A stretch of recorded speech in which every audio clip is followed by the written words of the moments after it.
on the Arizona State side, quick bounce back from that match on Friday with Little Rock. So sets up for a very interesting second half of this dual meet. And we are underway at 165 pounds, where 11th ranked Holden Heller for the Panthers takes on Chance McLane for the Sun Devils. First of two Heller brothers that we'll see here this afternoon. Reese at 184 for the Panthers. Coming over as transfers, really good pickups for Keith Gavin, really added a lot of solid depth. You look at the rankings, Holden's at 11, kind of right there knocking on the door of that All-American podium status. So he's looking to improve that ranking for sure.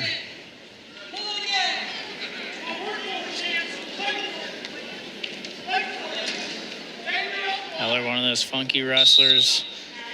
Always think you have him in a corner, and then somehow pulls out something to not only not give up points, but put some points on the board for himself.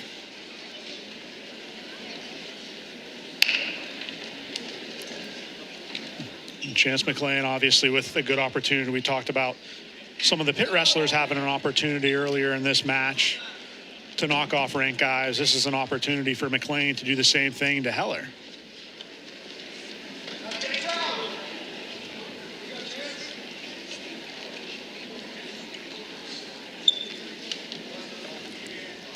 That's the thing. You look at some of these, and the rankings, they are what they are. But at the end of the day, most of these guys who are wrestling at Division I, they're guys who, come in winning state championships and, state medalists and, coming in with all kind of accolades.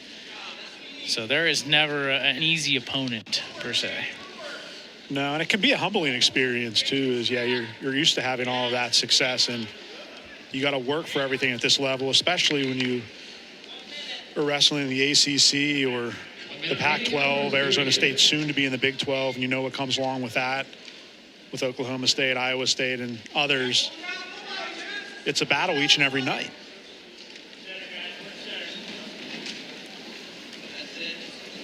Wanted to try that duck under there, did Heller, but playing nice big double leg shot. Good job, though, by Heller, just knowing where he is on the boundary line and forcing him out. Yeah, it was a nice deep double as Heller looked to kind of ease off a little bit there. Got kind of surprised by McLane there on the edge of the mat.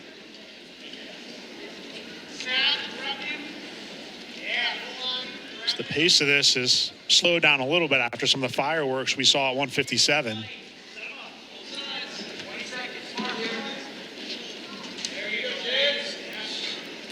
Down to 15 seconds left in the opening period, and we may have a scoreless match at the end of one between Heller and McLane. 4, 3, 2,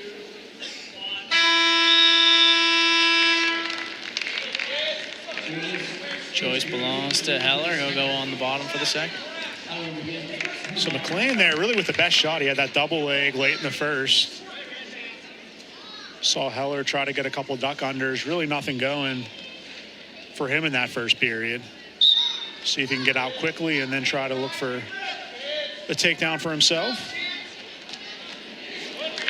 Quickly get out for one, just 7 seconds in.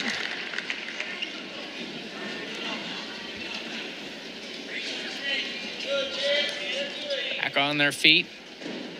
See who can get to their offense in this second period.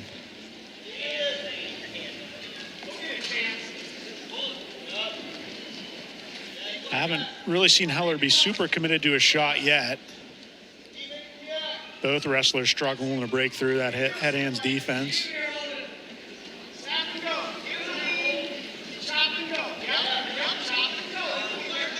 Seems like Arizona State really wants to stay out of the ties as much as possible. You're noticing that from a few of their guys.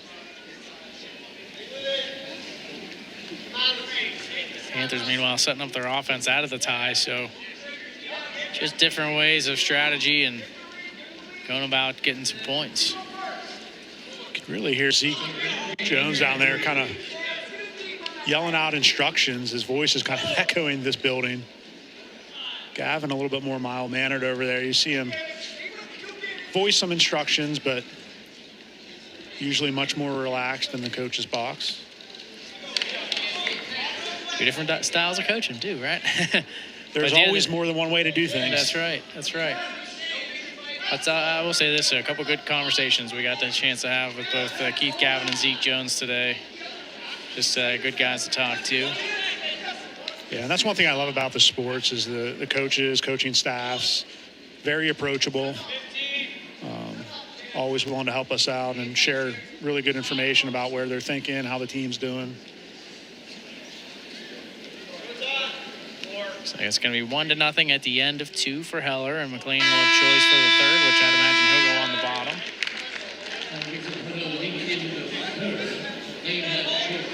Some discussion there between coach and wrestler, and ultimately he will take bottom.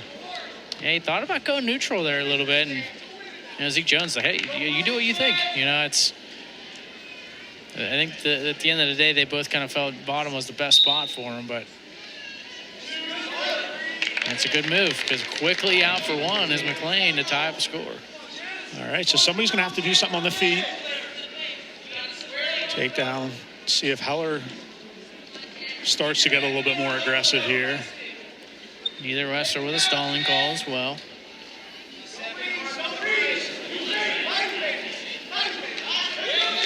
Double leg shot attempt again by McLane.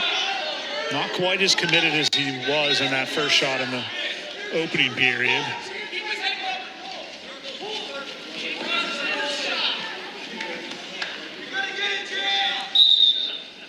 And potentially dangerous.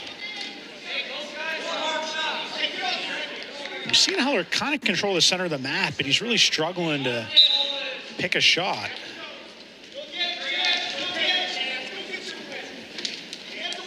Now a shot in here from McLane, but didn't feel good about it and quickly gave up on it.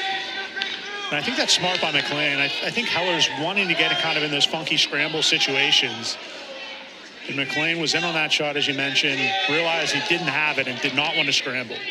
A stalling call on Heller, which I thought he was actually picking up his action a little bit there.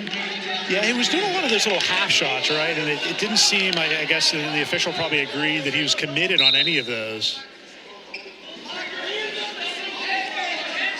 We've seen McLane at least get deep on 2 shots throughout this match.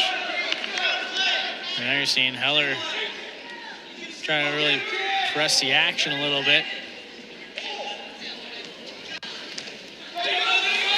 McLane getting in on Heller. Heller just has to dive down on a leg just to try to stop this cradle attempt here from McLane. Trying to take Heller across on a cradle. And there's the takedown. Now they wave it off. So they gave the takedown, they wave it off. Now the cradle attempt again here from McLane, and now they give him the takedown.